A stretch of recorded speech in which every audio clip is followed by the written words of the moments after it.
আরে শয়তানের বাড়িতে পায়খানা না করে চলে যাবা, তাড়াতাড়ি কর। আমার তো মনে হচ্ছে সামনে এখন অনেকের ইতিহাস তাই হবে।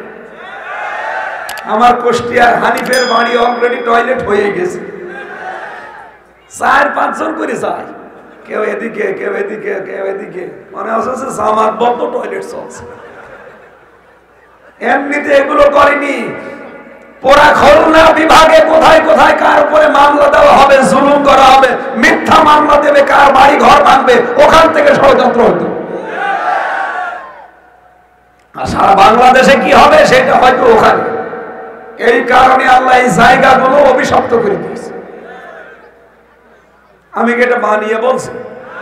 সূরা নমলে পাবেন 19 নম্বর পারা 20 নম্বর পৃষ্ঠা, এটা হচ্ছে 7 নম্বর লাইনে 52 নম্বর আয়াতে আছে। ফাতিল কাবয়তুহুম খাবিয়াতাম বিমা যালামু। আল্লাহ বলেন এই সেই ঘরগুলো যেগুলো পরিত্যক্ত হয়ে আছে, জনশূন্য হয়ে গেছে, বিমা যালামু, এই জালেমদের জুলুমের কারণে। আয়াতটা নাযিল হওয়া 1500 বছর আগে, আর আমার মনে হয় আল্লাহ এই মাত্র বাংলাদেশ দেখে নাযিল করছে। আপনি তাকান সারা দেশের অবস্থায় এক। এই কিশোরগঞ্জ থেকে আসলাম কয়েকদিন আগে, যে দেখি যে মেন ঘর ওটা এখন জাতীয় টয়লেট ওদের জন্য, একেবারে শহরের উপরে। সারা বাংলাদেশ ঘুরছি তো, সারা দেশের অবস্থা এক। কাওয়া কাকর বাড়িটা যাই ছিল, গতকালকে ছাত্ররা সব শেষ করে দিয়েছে। জালেমদের বাড়ি ঘর আল্লাহ রাখে না, এগুলো সব আল্লাহ ডেড সি বানিয়ে দেয়। মৃত সাগর, জর্ডানে যান সে দেখে ডেড সি হয়ে গেছে, মৃত সাগর বানিয়ে দিয়েছে আল্লাহ।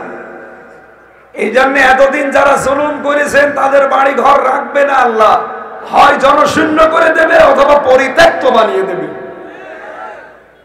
এটা তো ছিল জালেমদের জন্য, পরের অংশটা আমাদের জন্য। ইন্না ফি যালিকা লাআয়াতান লিকাওমি ইয়ালামুন, এখানে লামে তাকিদ আছে।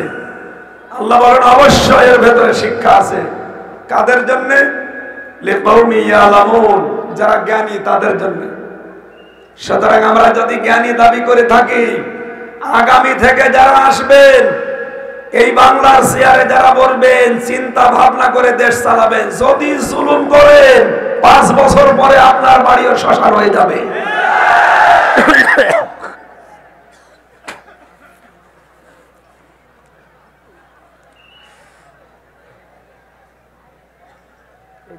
মুখে দিয়ে উঠবে না, গলা ভেঙে গেল। হ্যাঁ,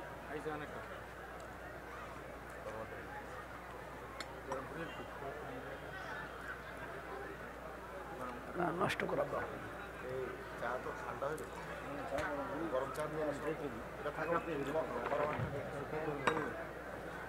ঠান্ডাই হয়ে গেছে।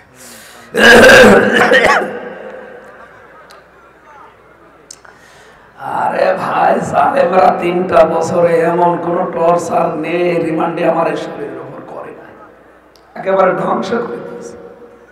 মাথা চুল থেকে পা পর্যন্ত পুরাটা, কোন 1 ইঞ্চি জায়গা বাকি নেই। আমার শরীর যে ভেঙে গেছে এই কারণে।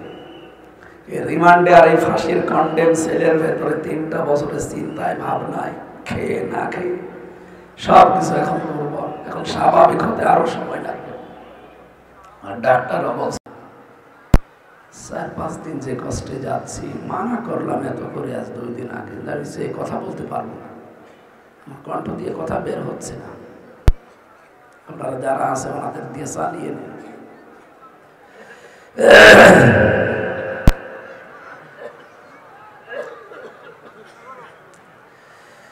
কোরআনে কারীম যেটা শুনতে আসলাম আমরা,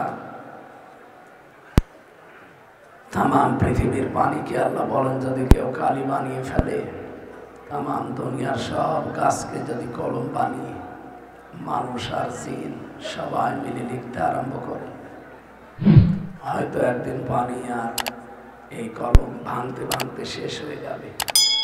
কোরআনে কারিমে আমি যে কথা দিয়েছি কিয়ামত হয়ে যাবে, তাও ব্যাখ্যা করে শেষ করা যাবে না। আমরা যে আয়াত পড়েছি এর পরের আয়াতে আল্লাহ এই কথাগুলো দিয়েছেন, আল্লাহু কানাল বাহরু মিদাদাল লিকালিমাতি রাব্বি লানাফিদাল বাহরু ক্বাবলা আন তানফাদা কালিমাতু রাব্বি ওয়ালাউ জি'না বিমিসলিহি মাদাদা। সুতরাং 1 বছর পরে 2 দিন 3 দিন কোরআনের কথা শুনে আপনি কতটুকু পারবেন? এখানে সারা জীবনের সাথে লেগে থাকা লাগবে। এই মাহফিলগুলো দেওয়া হয় আমাদের উদ্বুদ্ধ করার জন্য, আমরা যেন থেমে না যায়। 5 ওয়াক্ত নামাজ আল্লাহ যেমন দিয়েছেন, 5 ওয়াক্ত নামাজের একটা নির্ধারিত নিয়ম আল্লাহ জানিয়েছেন। আপনি যদি 5 ওয়াক্ত নামাজে কোরআন কারীম ধারাবাহিকভাবে তেলাওয়াত করেন, সর্বোচ্চ 7 দিনে পড়া কোরআন শরীফ আপনি নামাজের ভেতরে পড়তে পারবেন। প্রত্যেক ফরজ নামাজ, ওয়াজিব নামাজ, সুন্নাত নামাজ, নফল নামাজ প্রতিদিন যদি আপনি পড়তে যান, দেখবেন পড়া কোরআন শরীফ 7 দিনে নামাজের ভেতরে তেলাওয়াত শেষ হয়ে গেছে। মাওলানা মামুনুল হক আর আমি জেলখানায় 3টা বছর আমরা এই নিয়ম করেছিলাম যে প্রতি 7 দিনে নামাজের ভেতরে পড়াটা শেষ করব, আর প্রতি 3 দিনে কোরআন শরীফ বাইরে এমনি তেলাওয়াত করে শেষ করব, আর প্রতি 1 মাসে অন্তত একবার যেন বাংলা অর্থটা শেষ করা যায়। এই জন্য কোরআনের সাথে যত সম্পর্ক মানুষের বাড়বে, তত আল্লাহর বড়ত্ব, তার মহানত্ব, তার বিশালত্ব সম্পর্কে আপনার ভেতরে জ্ঞান, গরিমা, চিন্তাশীল মন আপনার তৈরি হবে। এমন কিছু নেই আল্লাহ এখানে যা দেননি। মেয়েদের শরীর খারাপ হয় প্রতি মাসে 3 দিন, 5 দিন, 7 দিন, 10 দিন, এই কথা পর্যন্ত আল্লাহ কোরআনে কারিমে নবীর মাধ্যমে জানিয়ে দিয়েছে। এটা পারিবারিক জীবনে মেয়েলি বিষয়। ওয়াসালুনাকা আনিল মাহিদ কুল হুয়া আযা ফাতাজিলুন নিসা ফিল মাহিদ। আল্লাহ তাআলা বলেন, হে নবী, ওরা যদি জিজ্ঞাসা করে মেয়েদের হাইজ সম্পর্কে, আপনি বলেন এটা একটা কষ্টদায়ক জিনিস, তোমরা মেয়েদের থেকে এই সময় দূরে থাকবা।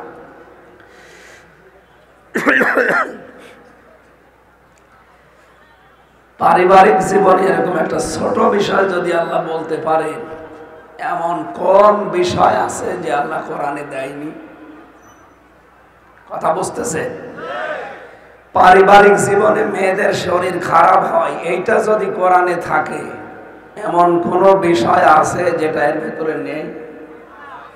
তারা যারা এই কথা বলেন যে কোরআনের সাথে রাজনীতির কোনো সম্পর্ক নেই, আপনি জানেন না। আমার এই ছোট মাথার ভেতরে কোরআনে কারিমে রাজনীতি করা লাগবে 918 জায়গায় আমি পেয়েছি। যাদের বড় বড় মাথা, এদের মনে হয় আরো বেশি পাওয়ার কথা। আমার ছোট মাথায় যদি 918 জায়গায় পায়, বড় বড় আলেম যারা আরো বড় মাথা, এরা আরো বেশি জায়গা পাবে না? কিন্তু যারা এই কথা বলেন যে না, এর সাথে কোরআনের সাথে রাজনীতির সম্পর্কই নেই, তো এটা একটা জীবন না? রাজনীতি করার যে জীবনের একটা পার্ট না? আপনি সমাজ ছাড়া যেমন চলতে পারবেন না, পরিবার ছাড়া যেমন চলতে পারবেন না, রাজনীতি ছাড়াও আপনি বাঁচতে পারবেন না। ওইটা না থাকলে মানুষ দুর্নীতিগ্রস্ত হয়। রাজনীতি একটা ইবাদত। বিশ্বনবী নিজের জীবনে কমপক্ষে 23 বছর তিনি রাজনীতি করেছিলেন। 13 বছর মায়ের খেয়েছিলেন আর 10 বছর প্রেসিডেন্ট ছিলেন। এটা কি মিথ্যা কথা? এই কথাটা জানেন, এরপরও আপনি কোন দিকে ফতোয়া দেন?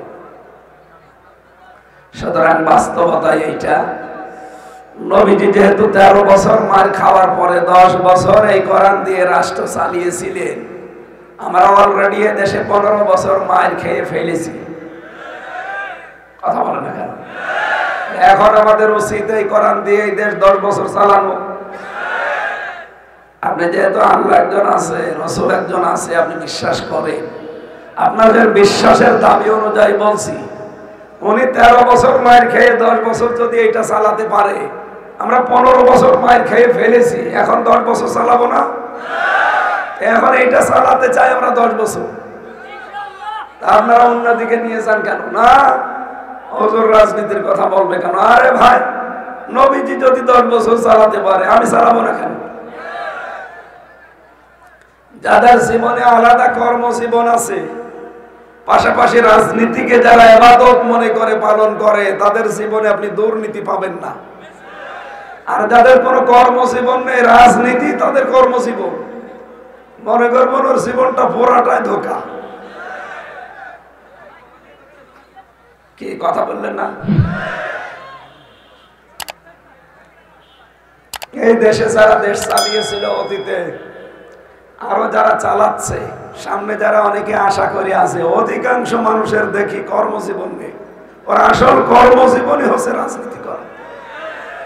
ও কি করবে? এই জন্য এই মানুষগুলো এত বেশি দুর্নীতি করে। আর যাদের আলাদা আলাদা কর্মজীবন তৈরি করা আছে, পাশাপাশি রাজনীতিকে যারা ইবাদত মনে করে, নামাজের মতো, রোজার মতো, ওদেরকে আপনি দেখবেন ওদের জীবনে কোনো দুর্নীতি নেই। দরকার হয় টুপি সেলাই করে খাবো, ওইটাও একটা কর্মজীবন। রাস্তা ঝাড়ু দেবো, ওইটাও একটা কর্মজীবন। রাজনীতিতে এসে দুর্নীতি, এটা কুকুরের চাইতেও খারাপ। এই জন্য পৃথিবীতে কোন কাজ করলে আপনি কোন জাহান্নামের স্তরে পৌঁছাবেন, কোন কাজ করলে জান্নাতের কোন ঠিকানায় থাকবেন, আমি একটা বইও লিখেছি। এই বইটা জেলখানার ভেতরে হালকা করেছিলাম যে এই কাজ করলে আপনি এই জান্নাতের স্তরে যেতে পারবেন, আর এই কাজ করলে জান্নাতের অমুক জায়গায় যাবেন। আমরা অধিকাংশ মানুষ এখানে, মুরব্বী সহ, আমার মনে হয় যদি জিজ্ঞাসা করি এখন জাহান্নাম কয়টা বলেন তো? 7টা। জান্নাত আমিও এটাই বলেছি, কোনদিন চিন্তা ভাবনা করেছি এটা হয় আপনার শোনা কথা, না ওই 1 2 3 4 5 পড়া কথা, ওটা আমরা পড়েছি। এই কোরআনে কারিমে আল্লাহ এরকম তথ্য দেননি যে জান্নাত 8টা, জাহান্নাম 7টা, না, নেই। সূরা হিজরের 44 নম্বর আয়াতে আছে লাহা সাবআতু আবওয়াব, জাহান্নামের দরজা 7টা। জাহান্নামের দরজা কয়টা? লিকুল্লি ইমরিন লিকুল্লি বাবিন মিনহুম জুজউম মাকসুম। দুনিয়ায় যে এই ধরনের অপরাধ করবে, কিয়ামতের দিন আল্লাহ তাকে ওই জায়গায় ওই দরজা দিয়ে প্রবেশ করাবে। তাহলে আমাদের এই আয়াত থেকে শিক্ষা নেওয়া দরকার, আমি কোন কাজে আছি। জান্নাতের দরজা যেহেতু 8টা, জাহান্নামের দরজা 7টা। যে যেই ধরনের কাজ করবে, আমল করবে, তার উপরে ভিত্তি করে আল্লাহ তাকে ওই দরজা দিয়ে প্রবেশ করাবে। এখন আমি দেখি যে আমি কোন দরজা দিয়ে যাওয়ার মতো উপযুক্ত। জাহান্নামের প্রথম দরজার নাম হচ্ছে জাহান্নাম। নাম কি? নামই জাহান্নাম। আল্লাহ পাক বলেন ইন্না জাহান্নামা কানাত মিরসাদা, সূরা নাবার ভেতরে আছে 21-22 নম্বর আয়াত। জাহান্নাম একটা ফাঁদ, লিত্তাগিনা মাআবা, 2টা গুণ বিশিষ্ট মানুষকে আল্লাহ এই দরজা দিয়ে প্রবেশ করাবে। তাহলে জাহান্নাম এটা একটা দরজার নাম। কথা বলে না কেন? এই যে এটা একটা মাদ্রাসা মনে করে, এই মাদ্রাসায় 1 থেকে 10 পর্যন্ত পড়ায়। এর আলাদা আলাদা প্রত্যেকটা ক্লাসরুম আছে না? যে যেই ক্লাসে পড়বে ওই ক্লাসের দরজা দিয়ে প্রবেশ করবে। ক্লাস 3 পড়ে, ও ক্লাস 9 এর ক্লাসে ঢুকে প্রবেশ করে পড়তে পারবে? তবে ঢুকতে দেবে? মাদ্রাসা কর্তৃপক্ষ যারা আছে বলবে বেটা তুই পড়িস 3 যা। আরো যদি দেখে যে না, এর যা অবস্থা, এর 3ও রাখা যাবে না। এক সাইডে যে কাজ ছিল বাবার কাছে, আব্বা বলছে কি হয়েছে? আব্বা রেজাল্ট দিয়েছে পরীক্ষার রেজাল্ট দিয়েছে তো ভালো, তুই কি পাস না ফেল? কথা বলে না, কান্নাকাটি করে। দিয়েছে 2 থাপ্পড়। তুই বলবি তো যে তুই পাস না ফেল? আব্বা ফেল করলে তো কথা ছিলাম 5-এ, নামিয়ে দিয়েছে 3। আমি যে ক্লাসে ছিলাম অন্তত ফেল করলে তো ওই ক্লাসে থাকতে পারতাম।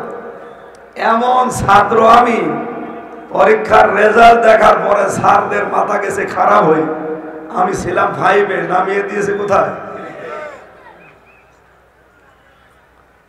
এখানে যে 1 থেকে 10 পর্যন্ত 10টা আলাদা আলাদা রুম আছে, 10টা ক্লাসে আলাদা আলাদা প্রত্যেক দরজা আছে না?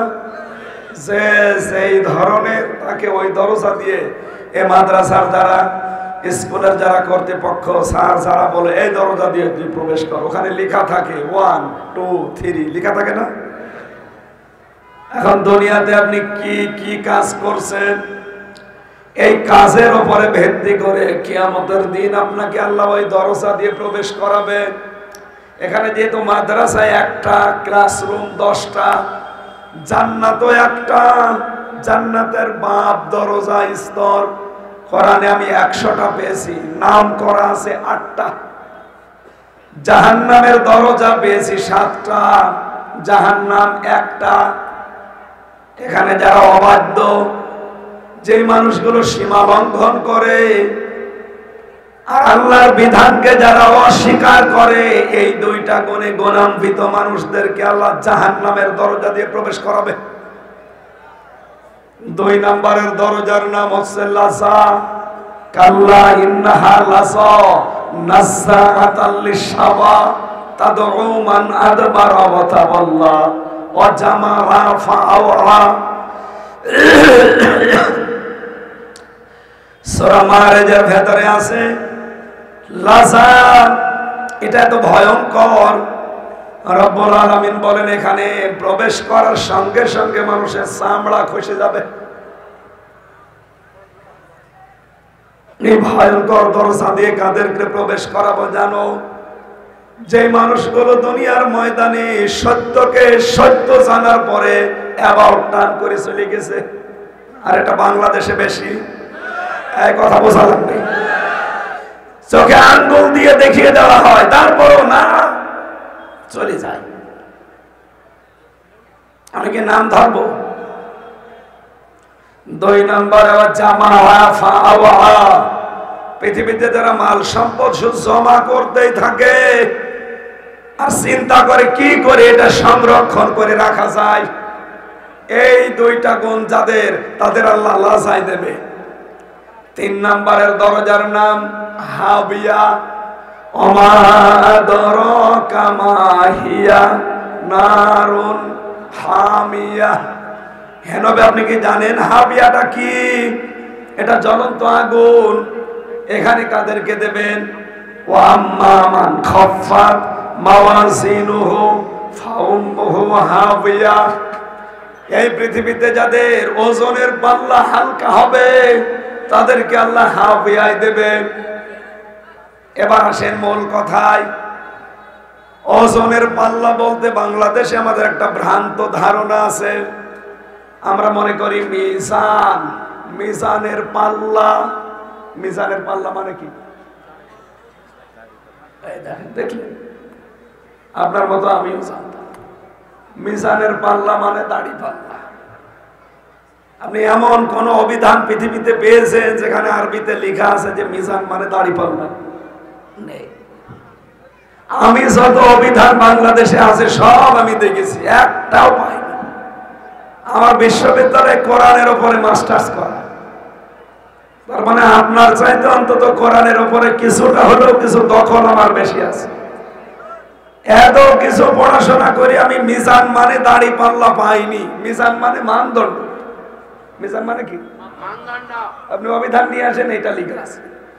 অথচ সারা বাংলাদেশে আমরা জানি মিজানের পাল্লা মানে দাড়ি পাল্লা। বলেন তো একটা বাস্তব কথা, কিয়ামতের দিন আল্লাহ যে মিজানে মাপ দেবে, এই যে মাওয়াজিনহু শব্দটা আছে আয়াতে, ওয়া আম্মা মান খাফফাত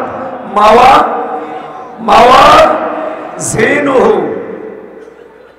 এই মাওয়াজিন শব্দটা কাকে বলে? এটা ভাঙতে হবে। কিয়ামতের দিন যেহেতু আল্লাহ মাপ দেবেন, আমল মাপবেন। মিজানের পাল্লায় কি মাপা হবে? আমল। আমল মানে কাজ। আমল আরবি শব্দ, বাংলা কি? এ পর্যন্ত বুঝেছেন কিনা বলেন? আমল মানে কি? মিজানের পাল্লায় আল্লাহ মাপ দেবে কি? কাজ আমল। এখন কোন পাগলকে জিজ্ঞাসা করেন তো যে কাজ কি মানুষ দাড়ি পাল্লায় তুলে দিয়ে মাপে যে 10 কেজি কাজ? মাপ দেওয়া হবে কিয়ামতে, আল্লাহ এতটুকু বলেছেন, কিন্তু কিসে মাপ দেওয়া হবে এটা তো কোরআনে নেই। মিজান শব্দ আছে, মিজান মানে তো দাড়ি পাল্লা না, মিজান মানে হচ্ছে মানদণ্ড। মিজান মানে কি? তাহলে কিয়ামতে আল্লাহ মাপবেন যেহেতু আমল, নেক আমল বদ আমল, ভালো কাজ খারাপ কাজ, কথা বলে না কেন? তাহলে কাজ কি মাপে মানুষ দাড়ি পাল্লায় তুলে দিয়ে যে এদিকে 10 কেজি কাজ তুলে দিলাম, এদিকে 5 কেজি? কাজ মাপতে হয় গুরুত্বের ভিত্তিতে। কি কথা বলছেন তো? এই যে বিশাল প্যান্ডেল, যদি বলি এটা মেপে দেন তো দাড়ি পাল্লায় তুলে দেবেন, এটা মাপতে হলে কি লাগবে? হ্যাঁ, ফিতা লাগবে, ফিতা, গজ। এখন যদি এই যে চা দিয়েছেন, বলে চাটা একটু মেপে দেন তো, ফিতা দিয়ে মাপবেন কি দিয়ে? সিসি দিয়ে, লিটার দিয়ে। এটার জন্য আলাদা জিনিস আছে। আপনাকে যদি বলি আমি এই যে কোরআন শরীফটা মাপ দিয়ে দেন তো, একটা একটা করে অক্ষর গণনা করে মাপবেন, এটা মাপতে হলে কি লাগবে? দাড়ি পাল্লা। কি লাগবে? দাড়ি পাল্লা লাগবে, বাটখারা, কেজি, পাথর, যাই বলেন। পৃথিবীর প্রতিটি জিনিস মাপ দেওয়ার জন্য আলাদা আলাদা যন্ত্র পাওয়া যায়। পাওয়া যায় না? যায় না? জ্বর মাপতে হলে আলাদা একটা যন্ত্র নেই? কি বলে? পৃথিবীর কোন জিনিস আছে যে মাপ দিতে হয় অথচ নাম নেই? বলেন। আপনাকে যদি বলি এই যে বিল্ডিংটা, এটা একটু মেপে দেন, দাড়ি পাল্লায় তুলে দেবেন, এটা মাপতে হলে ফিতা লাগবে, গজ লাগবে, মিটার লাগবে। পৃথিবীর প্রতিটি জিনিস যেহেতু মাপ দিতে হলে যন্ত্র আলাদা আলাদা, এক জিনিস দিয়ে সব জিনিস মাপা যায়? কাজ, আমল, এইটা আল্লাহ মাপবে কিয়ামতের দিন।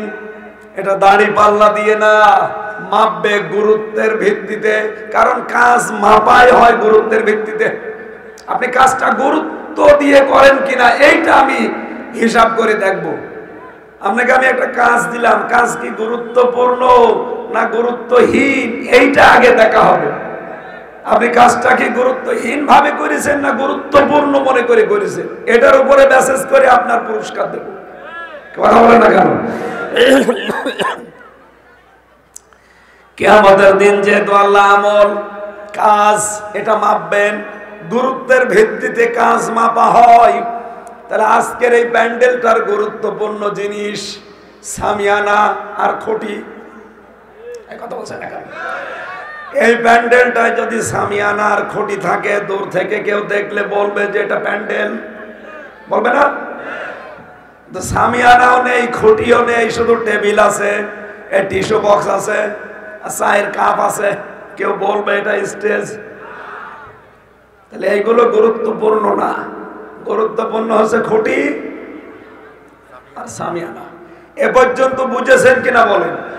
বুঝেছেন? কিয়ামতের দিন আল্লাহ মাপ দেবে গুরুত্বের ভিত্তিতে। এজন্য পৃথিবীর যত ইবাদত, যত ফরজ, এই কোরআনে আল্লাহ 500 ফরজ দিয়েছেন। কত? শরীয়তের বিধান কয়টা? 500টা। এর ভেতরে নেই? 500টা আছে। এই 500টা ফরজের ভেতরে আবার আলাদা ফরজ আছে। এই যে নামাজ ফরজ না? কথা বলেন না কেন? নামাজ যে ফরজ, এই নামাজের ফরজের ভেতরে আবার ফরজ আছে না? কয়টা? 17 ফরজের। নোয়াখালী কি আলাদা জেলা নাকি আলাদা দেশ? 17 ফরজ কোথায় পেলেন আপনি? 13টা ফরজ। নামাজে বাইরে ভেতরে কয়টা ফরজ? কোনদিন চিন্তা করেছেন যে 13টা ফরজ কেন দিল আল্লাহ? আপনি মনে করেন এই যে এই লোকটা নামাজ পড়বে, 12টা ফরজ আদায় করেছে বাইরে ভেতরে দিয়ে, একটা ফরজ ছেড়ে দিয়েছে। ও যত সুন্দর নামাজ পড়ুক, নামাজ হবে? কারণ ফরজ নেই। কি 12টা আদায় করলো, একটা করে না, এজন্য সওয়াব হবে কয়টা? 0 হবে, 0, কিচ্ছু হবে না। এটা যেমন সহজে বুঝে ফেলেছেন যে ফরজ বাদ গেলে আর কিছু থাকে না। হ্যাঁ, ওয়াজিব আছে 14টা। কয়টা? এটা যদি একটাও বাদ দিয়ে দেন আপনার নামাজ হবে, কিন্তু জরিমানা দেওয়া লাগবে, সসিজদা। এ পর্যন্ত বোঝেন তো? নামাজের 13 ফরজের একটা ফরজ ছেড়ে দিলে 12টা সুন্দর করে আদায় করলে যেমন নামাজ হয় না, সওয়াবও হয় না, শূন্য হয়, জিরো হয়। এই কোরআনে 500 শরীয়তের বিধান আছে, এগুলো গুরুত্বপূর্ণ। এই খুঁটি আর সামিয়ানার মতো আপনি যদি একটাও বাদ দেন আর একটার অস্তিত্ব পাবেন। কথা বলেন না কেন? এখানে শুধু খুঁটি টাঙিয়ে রাখেন তো কে বলবে প্যান্ডেল? বলবে? শুধু সামিয়ানা দেবেন, প্যান্ডেল বলবে? আপনি প্যান্ডেল লাগাবেন কোথায়? সামিয়ানা। তাহলে এখানে দুইটা জিনিসই গুরুত্বপূর্ণ। আর বাকি যা আছে, এই লাইট, মাইক, টেবিল, টিস্যু, চার কাপ, বক্স, সবগুলো না থাকলেও এটা স্টেজ, এটা প্যান্ডেল। কি কথা বলেন না কেন? তাহলে এই কোরআনে শরীয়তের বিধান কতটা? আরো জোরে জবান খোলেন, বলেন, আর একবার বলেন। 499টা আপনি মানেন, একটা মানেন না। কিয়ামতের দিন আল্লাহ যখন মিজানে মাপ দেবে তখন আপনার হবে শূন্য, জিরো, কিচ্ছু হবে না। আমি আশা করছি কথা বুঝেছে। তাহলে জীবনে গুরুত্বপূর্ণ খুঁটি আর সামিয়ানা ঠিক রাখা লাগবে। কি কথা বলেন না কেন?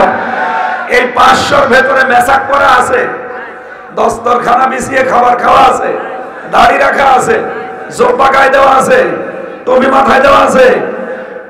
এই 500র ভেতরে যে কয়টা বললাম একটাও নেই। যেই কয়টা আছে 500র ভেতরে ওইগুলোর খবর নেই।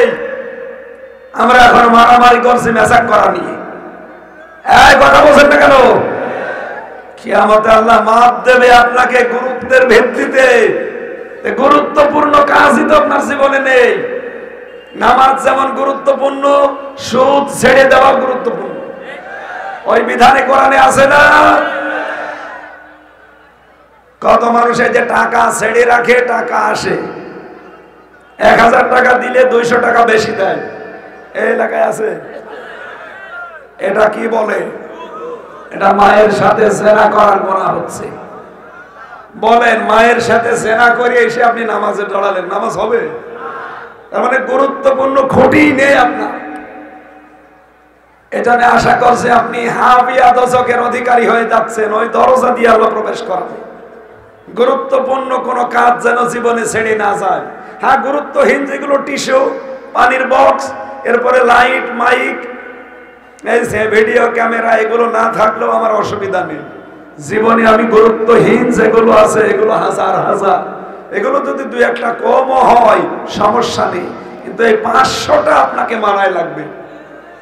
কথা বোঝা গেছে? আল্লাহ যেন বোঝার সাহস করে দেন।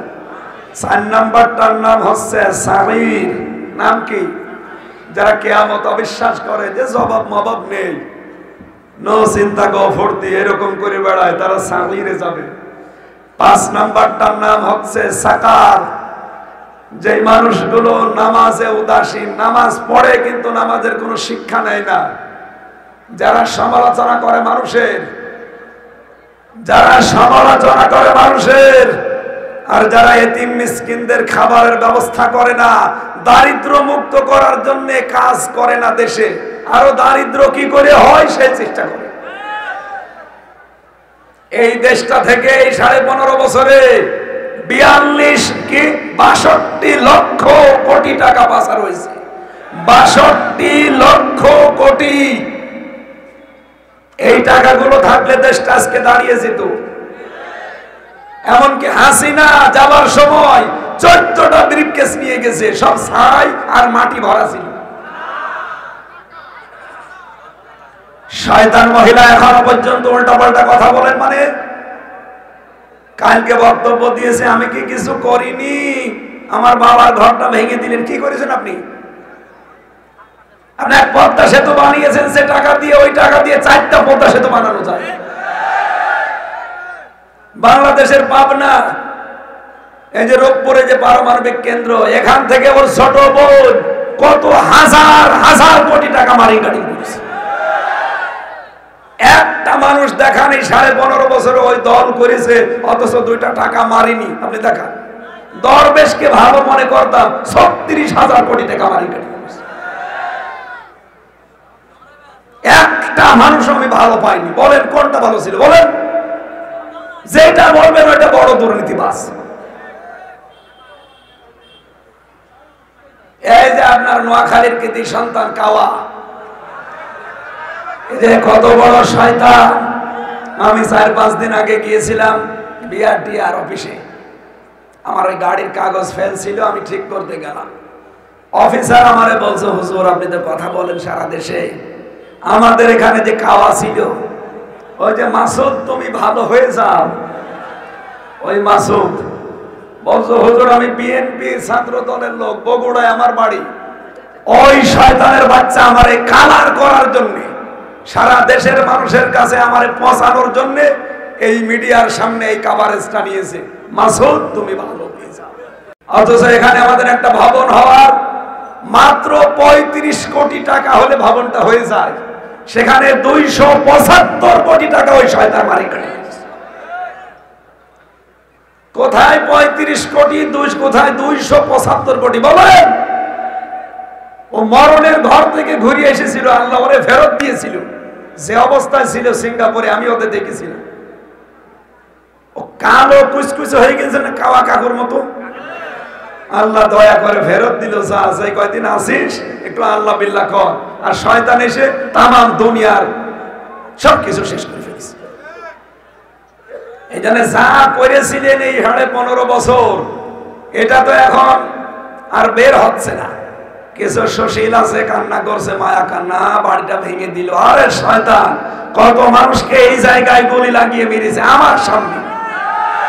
মেহেরপুর ছাত্র শিবিরের জেলা সভাপতিকে একেবারে তাজা মানুষ ধরে নিয়ে যেত দুপুরবেলা, এখানে গুলি লাগিয়ে মেরে ফেলছে।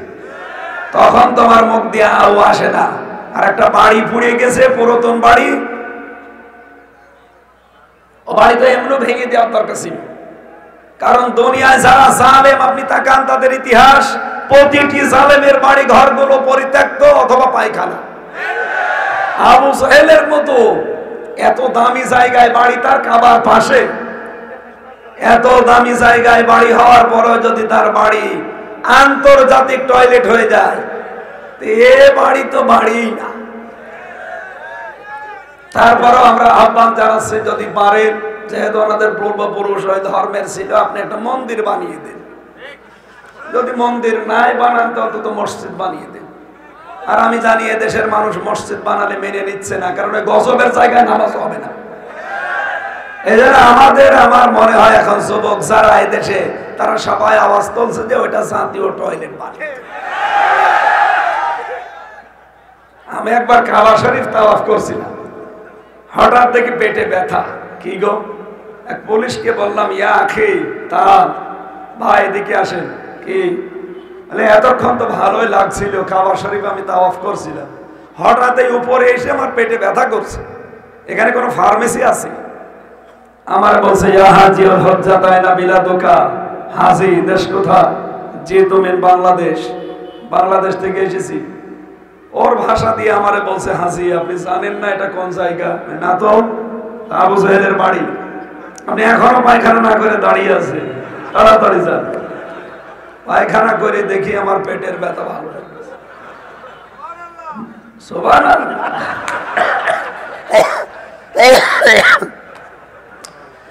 আল্লাহ যেন আমাকে জানাতে চায়, হামজা এত টাকা খরচ করে আসলে 6,500 কিলোমিটার দূর সেই বাংলাদেশ, আরে শয়তানের বাড়িতে পায়খানা না করে চলে যাবা, তাড়াতাড়ি করো। আমার তো মনে হচ্ছে সামনে এখন অনেকের ইতিহাস তাই হবে। আমার কুষ্টিয়ার হানিফের বাড়ি অলরেডি টয়লেট হয়ে গেছে, 4-5 জন করে যায়, কেউ এদিকে কেউ এদিকে কেউ এদিকে, মনে হচ্ছে জামাত বন্ধ টয়লেট চলছে। এমনিতে এগুলো করেনি। পোড়া খুলনা বিভাগে কোথায় কোথায় কার উপরে মামলা দেওয়া হবে, জুলুম করা হবে, মিথ্যা মামলা দেবে, কার বাড়ি ঘর ভাঙবে, ওখান থেকে ষড়যন্ত্র হতো। আর সারা বাংলাদেশে কি হবে সেটা হয়তো ওখানে। এই কারণে আল্লাহ এই জায়গাগুলো অভিশপ্ত করে দিয়েছে। আমি কি এটা বানিয়ে বলছি? সূরা নমলে পাবেন 19 নম্বর পারা 20 নম্বর পৃষ্ঠা। এটা হচ্ছে 7 নম্বর লাইনে 52 নম্বর আয়াতে আছে। ফাতিল কাবয়তুহুম খাবিয়াতাম বিমা যালামু। আল্লাহ বলেন এই সেই ঘরগুলো যেগুলো পরিত্যক্ত হয়ে আছে, জনশূন্য হয়ে গেছে, বিমা যালামু, এই জালেমদের জুলুমের কারণে। আয়াতটা নাজিল হওয়া 1500 বছর আগে, আর আমার মনে হয় আল্লাহ এই মাত্র বাংলাদেশ দেখে নাজিল করছে। আপনি তাকান সারা দেশের অবস্থায় এক। এই কিশোরগঞ্জ থেকে আসলাম কয়েকদিন আগে, যে দেখি যে মেন ঘর ওইটা এখন জাতীয় টয়লেট ওদের জন্য, একেবারে শহরের উপরে। সারা বাংলাদেশ ঘুরছি তো, সারা দেশের অবস্থা এক। কালা কাকর বাড়িতে যাই ছিল, গতকালকে ছাত্ররা সব শেষ করে দিয়েছে। জালেমদের বাড়ি ঘর আল্লাহ রাখে না, এগুলো সব আল্লাহ ডেড সি বানিয়ে দেয়। মৃত সাগর, জর্ডানে যান সেটাকে ডেড সি হয়ে গেছে, মৃত সাগর বানিয়ে দিয়েছে আল্লাহ। এই জন্য এতদিন যারা জুলুম করেছেন তাদের বাড়ি ঘর রাখবে না আল্লাহ, হয় জনশূন্য করে দেবে অথবা পরিত্যক্ত বানিয়ে দেবে। এটা তো ছিল জালেমদের জন্য, পরের অংশটা আমাদের জন্য। ইন্না ফি যালিকা লাআয়াতান লিকাওমি ইয়ালামুন। এখানে লামে তাকিদ আছে। আল্লাহ বলেন অবশ্যই এর ভেতরে শিক্ষা আছে। কাদের জন্য? লিকাওমি ইয়ালামুন, যারা জ্ঞানী তাদের জন্য। সুতরাং আমরা যদি জ্ঞানী দাবি করে থাকি, আগামী থেকে যারা আসবেন, এই বাংলার চেয়ারে যারা বলবেন, চিন্তা ভাবনা করে দেশ চালাবেন। যদি জুলুম করেন 5 বছর পরে আপনার বাড়িও শ্মশান হয়ে যাবে।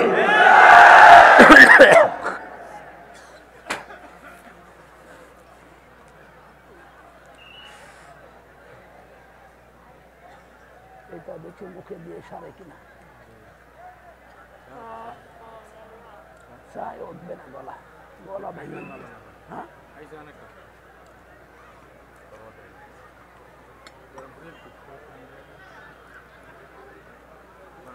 নষ্ট করা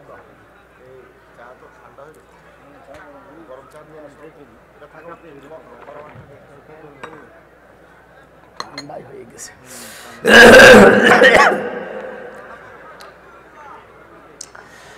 আরে ভাই, জালেমরা 3টা বছরে এমন কোন টর্চার নেই রিমান্ডে আমার শরীরের উপর করে না, একেবারে ধ্বংস করে দিয়েছে।